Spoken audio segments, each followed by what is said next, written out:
네, 시청자 여러분 안녕하십니까? 주상전화, 주식상담 전화 한 주의 마지막 금요일에 인사드립니다. 진행의 권재은입니다. 국내 증시 아쉽게 오늘 하락으로 마감했습니다. 외국인의 순매수세 5거래 연속 들어오다가 오늘은 다시 팔자로 돌아선 모습이었는데요. 한 주의 마지막 금요일 여전히 내 종목 팔아야 하나 말아야 하나 고민되시는 분들 참 많으실 것 같습니다. 오늘도 저희와 함께 2시간 동안 종목 이야기, 시장 이야기 알차게 나눠보시면 좋을 것 같습니다. 특히나 이런 종목 가지고 계신 분들 저희한테 지금 빠르게 연락 주시면 되는데요. 오늘 전력설비 관련주들 강하게 움직였습니다. 다만 여전히 손실 중이신 시청자분들 참 많으실 것 같은데요. 전화번호 02-2000-4919번으로 지금 바로 연락 주시면 되고요. 또 오늘 현대차와 엔비디아의 협력 소식 시장에서 굉장히 뜨거웠습니다. 자동차 섹터 갖고 계신 분들도 전화번호 02-2000-4919번 또 샵 2034 문자 메시지 유튜브 채팅창에 고민되시는 종목명, 매수가 비중 남겨주시면 됩니다. 자, 그럼 오늘 핫했던 이슈들 점검해 보면서 다음 주 시장 좀 든든하게 대비해 보도록 할게요. 오늘 에너지 섹터가 정말 강하게 움직였습니다. 원전주도 잘 갔었는데 오늘 태양광 섹터가 오후장 들어서 더욱더 상승 탄력을 받았습니다. 트럼프 당선인이 풍력 발전은 고래나 돌고래를 죽이는 쓰레기다라고 발언했고요. 반면에 지난번 해리스 부통령과의 그런 토론에서 태양광은 멋진 사업이다라는 발언을 내놨습니다. 오늘 OCI 홀딩스가 9% 넘게 상승했고요. ST 현대 에너지 솔루션은 오늘 두 자릿수대 급등하면서 태양광 관련 섹터 안에서 대장주 역할을 톡톡히 했습니다. 그리고 엔터주들도 오후장 들어서 강하게 올라왔는데요. 오늘 하이브, 디어유, YG 엔터테인먼트가 모두 일제히 4에서 6%대 강세 보여줬습니다. 여전히 엔터 리스크 여전하죠. 하지만 저점을 통과하고 있다라는 평가들 많은데요. 잠시 후 엔터주에 대한 전략도 자세하게 이야기 나눠보도록 하겠습니다. 그리고 어제 LG 에너지 솔루션의 어닝 쇼크 소식 전해진 이후로 연일 LG 에너지 솔루션 밀리고 있습니다. 오늘도 2% 넘게 빠졌고요. SK 이노베이션, 삼성 SDI도 오늘 2% 넘게 밀렸습니다. 에코프로비엠과 LNF도 오늘 8% 넘게 하락했는데 2차 전지 섹터에 대한 전략도 한번 자세하게 이야기 나눠보도록 할게요. 자, 오늘은 이 두 분 모셨습니다. 오늘 정선우 대표 그리고 권영우 대표와 함께합니다. 두 분 어서 오세요. 안녕하세요. 네, 일단 오늘 오후장 들어서 가장 강하게 올랐었던 태양광 섹터부터 먼저 점검해 보도록 하겠습니다. 트럼프 당선인 효과도 있었지만 폴리실리콘 가격이 급등했다라는 소식까지 전해지면서 오늘 오후 들어서 상승 탄력을 더욱더 키워나갔는데요. 정선우 대표님께 여쭤보도록 할게요. 폴리실리콘 가격이 1kg당 6달러를 넘어섰다고 하고 이게 지난해 5월 이후 또 처음이라고 해요. 이 폴리실리콘 가격의 강세 어느 정도로 보시고 우리 국내 증시 태양광 관련주에 좀 수혜가 가능할까요? 일단은 뭐 태양광 수혜만 본다라고 하면 뒤에도 좀 설명을 드리겠지만 저는 굉장히 긍정적으로 보고 있다라고 말씀드릴 수 있는 게 트럼프 전 대통령 입장에서는 친환경 에너지를 굉장히 안 좋아합니다. 안 좋아하면서도 유일하게 딱 한 가지 정말 이거는 괜찮다라고 했던 게 이제 태양광 산업이기 때문에 오히려 태양광은 멋진 산업이다 편했을 만큼 추후에도 여기에 대한 이제 취임식이 다가오고 취임 이후에 또 긍정적인 모멘텀 나와줄 수 있다 생각하고 있고요. 또 제일 중요한 이제 폴리실리콘 관련되어 있는 가격이 이게 사실 급등했다라고 하지만 이걸 급등이라고 표현을 과연 할 수 있을까 싶습니다. 이 폴리실리콘이라는 것 자체가 애초에 이거를 늘 이런 가격적인 부분에서 문제가 되는 건 중국이 많이 문제가 됐어요. 그게 뭐냐고 하면은 이 중국이 그 폴리실리콘을 너무 많이 찍어내니까 이 공급과 수요에 따라서 이미 수요를 뛰어넘어 버립니다. 그래서 폴리실리콘이 과거 고점 대비했을 때 거의 10분의 1 가격까지 빠졌기 때문에 이 상태에서 조금의 반등이 나왔다 해서 이게 가격이 올라갔다라고 표현하기는 어려워요. 다만 여기서 긍정적인 부분 뭐냐고 하면은 이제 지금 시장에서 보면 알겠지만 이제 트럼프 전 대통령이 이제 본격적으로 관세 전쟁을 이제 시작할 거다라고 하면서 중국과의 또 이런 무역 전쟁에 대한 이런 부분 이야기들이 많이 나오고 있습니다. 그러면 이제 폴리실리콘 부분 역시도 중국이 굉장히 많은 물량을 공급하면서 이에 대한 가격이 급등했던 부분, 줄어들었던 부분인데 이 부분 역시도 타격을 실질적으로 받을 수밖에 없어요. 그러다 보니까 실질적인 이제 폴리실리콘의 가격이 세계적으로는 뭐 그렇게 크게 올라가지 않는다 하더라도 미국 자체 공급하게 되는 물량 자체는 늘어날 거기 때문에 이건 충분히 호재로 볼 수밖에 없다라고 좀 말씀드리고 싶고 특히나 태양광 관련되어 있는 부분은 폴리실리콘과의 별개로 이 사업에 대해서 굉장히 집중적으로 봐야 되는 게 뭐냐고 하면은 이제 미국은 우리나라랑 다릅니다. 여러분들 이제 ESS라고 해서 에너지 저장 장치 다 아실 거예요. 미국 같은 경우는 웬만한 가정집에 가면은 다 이 에너지 저장 장치를 다 들고 있어요. 그래서 그렇기 때문에 이 에너지 저장 장치에 관련돼 있는 시장 규모 성장이 가파르게 성장하는 게 미국이라 보시면 좋습니다. 다만 문제는 이 에너지를 저장하는 데 있어서 무엇으로 저장할까를 봤을 때 미국이라는 나라가 정말로 이제 뭐 그 토네이도처럼 그렇게 말도 안 되는 이런 바람이 불 때를 제외하고는 그렇게 바람이 많이 불지가 않아요. 사막도 많고요. 그러다 보니까 당연히 풍력이라든지 수력을 가지고서 집에서 돌릴 수가 없습니다. 그럼 무엇을 가지고 에너지를 저장하느냐? 이게 바로 태양광 패널이라는 거예요. 그렇기 때문에 미국 그 웬만한 가정집에는 가보면은 태양광 패널이 다 달려있다 보시면 좋고요. 그 태양광 패널을 저장하는 이 저장 장치가 있어서 ESS가 이제 지속적으로 뜨는 거다 보시면 좋아요. 특히나 이제 이것이 이제 전기차에도 영향을 끼치는 게 여러분들이 2차 전지 공부하실 때 과거에 많이 배웠을 겁니다. 이 전기차의 가장 큰 문제가 무엇이냐? 바로 충전 시간과 주행 거리다라고 많이 이야기했는데 여기서 이제 테슬라가 과거에 목표로 얘기했던 게 뭐냐고 하면요. 솔라 루프 에너지라고 해서 솔라 그 천장이죠. 차량 천장에 이제 태양광 패널을 달아가지고 전기차를 만들겠다라는 이런 사업 비전 목표도 제시를 했었어요. 그만큼 사실 태양광이라는 부분은 굉장히 앞으로도 성장할 수 있는 미래 먹거리 사업 중에 하나라 생각하고 있고 이번 이제 폴리실리콘 가격의 그 반등세와 함께 이거를 우상향할지 말지는 지켜봐야 될 부분이다 생각하고 있지만 한 가지는 지금 당장에서야 이제 태양광 관련돼 있는 부분이 뭐 급등하지 못한다 하더라도 트럼프 전 대통령이 취임 이후에 정권을 다시 이제 끝내기 전까지는 충분히 지금보다는 올라가 있는 게 맞지 않나라고 저는 좀 생각을 해보고 있다라고 말씀 좀 드리겠습니다. 네, 알겠습니다. 그럼 하나솔루션 좀 자세하게 확인해 보도록 할게요. 오늘 종가를 보면 18,560원에 마감을 했습니다. 반면에 오늘 NH투자증권에서는 목표 주가를 현재 주가 수준보다도 낮은 17,000원까지 내려잡은 상황인데요. 권영우 대표님께 여쭤보도록 할게요. 오늘 그래도 좀 2시를 기점으로 시세가 올라오긴 했는데 NH투자증권에서는 기대감을 갖기에는 아직은 이르다라고 이렇게 의견을 남겼어요. 대표님 어떤 근거일까요? 일단 오늘의 상승은 제가 봤을 때는 아무래도 정책적인 모멘텀이 좀 큰 것 같습니다. 트럼프 대통령 당선 이내 중국에 대한 규제 그리고 트럼프 대통령 당선 이내 그 태양광 산업 확대에 대한 어떤 정책을 유지하고 있고 하나큐셀의 조지아 공장에 대한 모멘텀도 좀 한몫했다 저는 그렇게 해석하고 있거든요. 그렇지만 아무래도 지금 태양광 업체들이 수익이 나는 기업들이 국내 기업들 중에서 어떤 것이 있냐를 놓고 따져봤을 때 옥석 가리기를 굳이 하자면 3분기에 수익 난 기업이 두 군데밖에 없습니다. OCI랑 이제 HD 현대에너지 솔루션 이렇게 두 개밖에 없기 때문에 아직까지는 좀 이 태양광 주식들이 좀 더 실적이 가시화되려면 시기가 좀 필요한 것은 맞습니다. 아마 그런 관점에서 그런 저런 리포트가 나온 것 같습니다.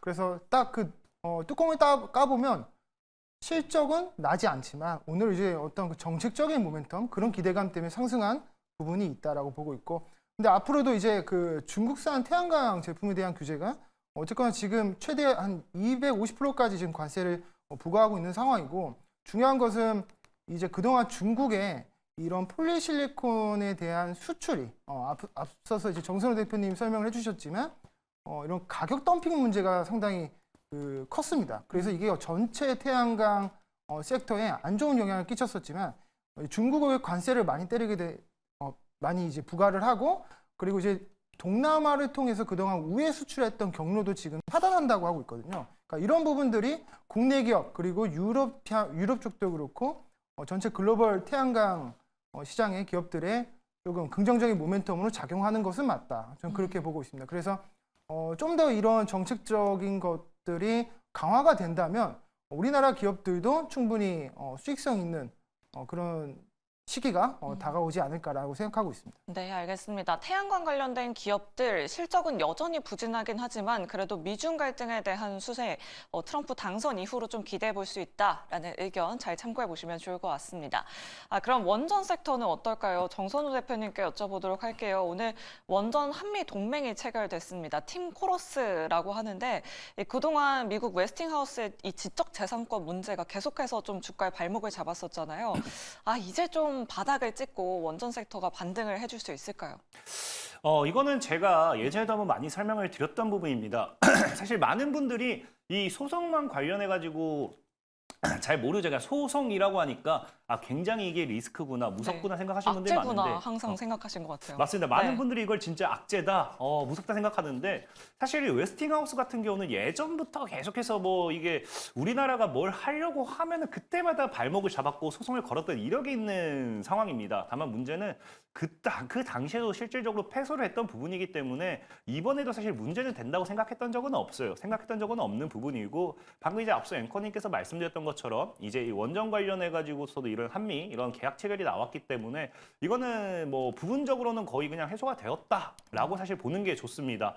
그리고 제일 중요한 거는 사실 원전이라는 부분이 지금 저는 길게 봐야 된다라고 사실 뭐 확신적으로 말씀드릴 수 있는 건 사실 세상에 없어요. 뒤에도 좀 이거는 리스크가 존재하는 건 뒤에 다시 설명드리겠지만 그럼에도 저는 일단 이 리스크를 제외하고 긍정적으로 볼 수 있는 게 이번 이 CES 2025죠. CES 2025에서 이 엔비디아 젠슨 이 CEO가 발언한 게 뭐였냐고 하면요. 이 자신의 블랙웰을 소개하면서 NV링크라는 걸 소개합니다. 그래서 여기서 얘기했던 이 핵심적인 것만 뽑아본다라고 하면은 이 NV링크라는 기술이 지금 이제 블랙웰에서 끝낸다는 게 아니에요. 블랙웰의 칩이 576개였나요?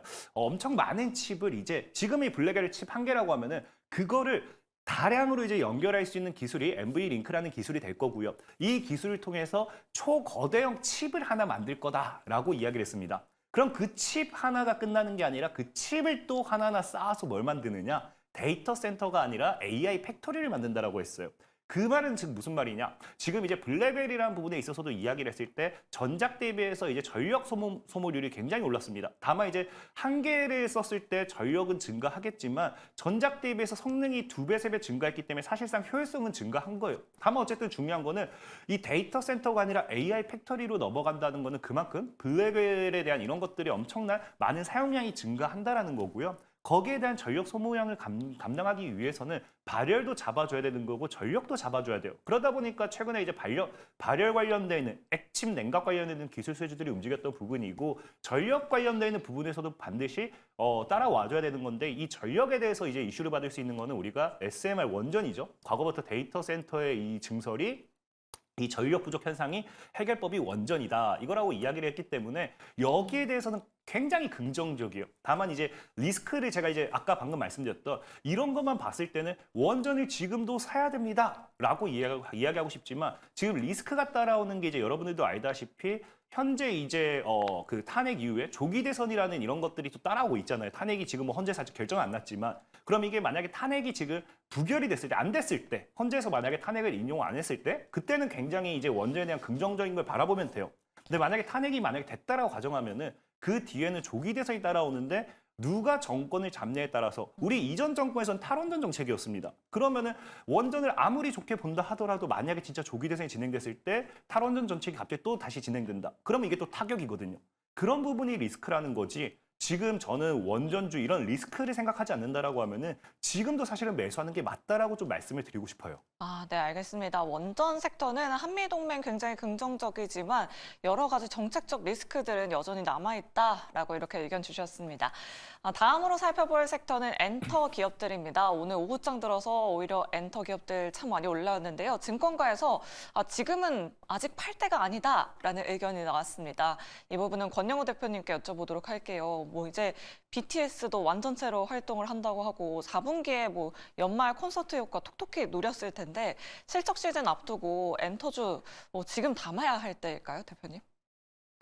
엔터주의 가장 큰 모멘텀은 컴백인 것 같습니다. 지금 하이브를 비롯해서 블랙핑크까지 북미 투어를 지금 시작할 걸로 예정이 되어 있고 하이브의 제이홉이 이제 월드 투어를 이제 2월 28일부터 3월 2일에 지금 뭐 세계 방방곡곡을 누리는 건 아니고 서울 올림픽 공원에서 방송을 라이브 스트리밍으로 이제 병행하는데 이때 이제 15개 도시에 31회 정도 진행을 하기로 되어 있습니다. 그러면 이제 어쨌거나 이 핵심 IP들이 해외에서 이렇게 공연을 했을 때 벌어들이는 수익이 지금 고환율을 반영해서 이전보다 훨씬 높은 수익성을 기대해 볼 수 있는 거거든요. 그리고 이제 블랙핑크를 비롯해서 이제 이런 대형 소속 연예인들이 이제 해외에서 이제 투어를 계속 진행을 한다면 당연히 이제 고환율에 대한 수혜를 충분히 입을 수 있다. 저는 그렇게 보고 있고 지금 4분기 실적이 JYP가 상회하고 SME 부합하고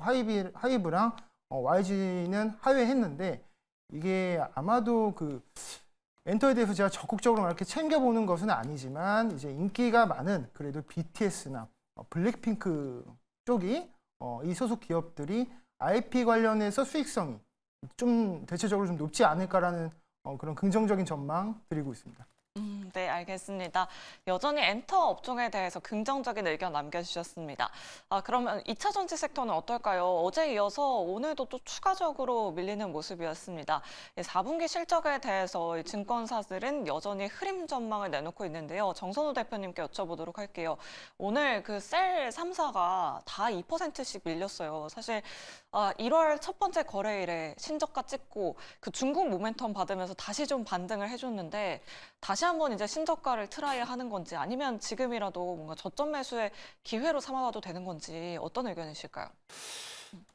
일단은 뭐 지금 2차 전지 섹터들이 이거 과연 또 신저가를 기록을 할 것인가를 봤을 때 사실 뭐 신저가가 무조건적으로 안 나올 겁니다라고 할 수는 없어요. 다만 저는 이 신저가가 나온다라고 해도 이게 저가 매수의 기회다라고 말씀드릴 수 있는 게 2차 전지의 이런 이 지금 수주라고 표현하기 그렇죠. 이제 이 판매량이라든지 이런 것들이 급감하는 거 이런 것도 우리가 예전부터 다 알고 있었던 사실이고요.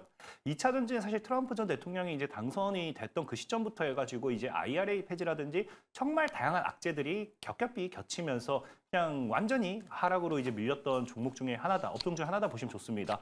자, 그럼에도 제가 이제 저가 매수의 기회다라 볼 수 있는 이유는 전에도 한번 제가 많이 말씀드렸지만 일단 2차 전지 자체는요, 까봐야 돼요. 이제 트럼프 전 대통령이 당선이 됐을 때 지금 나오는 게 IRA 보조금 자체도 이제 폐지하는 건 어려울 거다라는 이야기가 나올 만큼 이 2차 전지에 대한 부분 이미 우리가 굉장히 우려했던 걸 다 이제 하락에 반영을 해놨기 때문에 사실 취임 이후에 오히려 여기서 어떤 발언을 안 한다라든지 그냥 진짜 생각했던 것만큼 뭐가 안 나와준다. 그럼 오히려 그것마도 호재가 될 수도 있다라고 좀 말씀을 드릴 수 있는 부분이고요. 특히나 이제 2차 전지 같은 경우는 제가 예전에도 한번 또 말씀드렸던 게 이거는 사실 제가 기간을 장담하지 못하는 게 언젠가는 가요. 그 언젠가가 갈 수밖에 없는 이유가 전 세계가 이제 친환경으로 돌리고 있습니다. 이제 그 여러분들이 알다시피 내연기관 차량을 이제는 판매 금지하는 시대가 온다고요. 그럼 언제가 됐든지 2차 전지는 충분히 내가 타기 싫어서 여러분들이 뭐 버스도 아니죠. 버스도 이제 전기차 될 거니까 내가 이제 지하철만 타고 다닐 게 아니다라고 하시면은 이 차량을 탈 수밖에 없어요. 그러면은 정말로 어찌됐든지 이 전기차의 판매 이런 거는 당연히 올라갈 수밖에 없는 부분이고요. 또 중요한 거는 이제 이번 연도에 이 테슬라의 이 저가형 차량 또 새로 출시가 예고가 되어 있습니다. 그럼 여기와 함께 또 저가형 차량 관련되어 있는 부분들이 역시나 전기차 관련되어 있는 섹터로 다만 이제 저가 전기차라고 하면 LF 배터리가 좀 많이 반사이를 받아요. 그런 부분이 또 움직일 수도 있다 생각하고 있고요. 그리고 여러분들이 좋아하는 자율주행 차량 지금 실질적으로 이번 연도에 자율주행이 굉장히 많이 긍정적으로 기대가 돼요. 근데 이 자율주행 차량의 가장 중요한 건 뭐냐고 하면요. 에너지입니다. 전력. 이 부분도 자율주행이란 거는 자율주행이지만 이건 기계예요, 기계. 그냥 우리가 쉽게 표현하면요. 로봇입니다, 로봇. 이 네 발로 걸으면 자율주행이고요. 두 발로 걸으면 그냥 휴머노이드 로봇이고요. 그러니까 이게 로봇으로 본다라고 하면 그만큼 에너지를 잡아먹기 때문에 이 내연기관 차량을 가지고서는 그 에너지를 소화시키기가 어렵습니다. 그렇기 때문에 이 전력이 필수적으로 따라와야 되는 부분이고 자율주행 차량 역시나 이제 성장하면 할수록 이번 연도에 테슬라의 이런 출시 발표 이런 것들이 나오면 나올수록 전기기관 차량은 역시나 같이 움직일 수밖에 없겠다라고 좀 말씀을 드리겠습니다. 네, 알겠습니다. 오히려 저점 매수 관점도 괜찮을 것 같다. 지금 바닥을 통과하는 중이다라는 의견이었습니다. 그럼 LG 에너지 솔루션은 어떨까요? 오늘도 증권사에서 목표 주가 하향 레포트들 굉장히 많았습니다. 오늘만 해도 흥국증권 그리고 유진투자증권에서 LG 에너지 솔루션의 목표 주가를 내려잡았는데요. 권영호 대표님께 여쭤보도록 할게요. 뭐 어제도 그렇고 오늘도 그렇고 보조금을 받았음에도 불구하고 실적이 이 모양이다. 이런 의견들이 참 많은 것 같아요. LG 에너지 솔루션 추가적인 하락을 열어둬야 될까요? 일단 뭐 지금 LG 에너지 솔루션 같은 경우에는 어쨌거나 적자 전환하는 부분이 투심에 굉장히 안 좋았던 것 같고 이런 부분들로 인해서 증권사에서 이제 목표 주가를 하향했는데 사실 지금 단기성으로 그러니까 일회성 비용으로 주가가 실적이 좀 부진하게 나온 거면 상관이 없는데 공장 가동률 자체가 줄어들었다는 거죠. 그래서 이런 부분들이 앞으로 공장 가동률이 회복이 될 것인가라는 것을 두고 판단했을 때 그런 어떤 긍정적인 모멘텀이 아직까지는 보이지 않고 있다는 부분, 그러니까 이런 어떤 실적에 대한 불확실성이 지금 LG에너지 솔루션의 주가 하락에 좀 더 기름을 붓는 것 같습니다. 그렇지만 오늘의 하락은 제가 봤을 때는 어떤 수급적인 요인이 더 기여한 바가 좀 크다고 생각을 하고 있고, 어쨌거나 지금 트럼프 정권이 이 2차 전지 섹터에 대해서 2차 전지 재료, 이 소재 쪽도 중국에 이제 관세를 부과하게 되면 또 2차 전지 섹터도 반등이 충분히 나올 수 있거든요. 그래서 이런 어떤 정책적인 모멘텀을 노려봐야 되지 않겠나. 지금은 좀 그런 시점이다. 이렇게 정리하고 싶습니다. 네, 알겠습니다. 2차 전지 섹터 역시나 이 트럼프 취임 이후에 미중 갈등 관련해서 어떤 모멘텀 받을 수 있을지 꾸준하게 체크를 해봐야겠습니다. 자, 이렇게 오늘 시장 핫했던 이슈들 점검해봤고요. 오늘도 여러분들 종목 고민 굉장히 많이 보내주고 계십니다. 금요일에 종목 상담 본격적으로 출발합니다.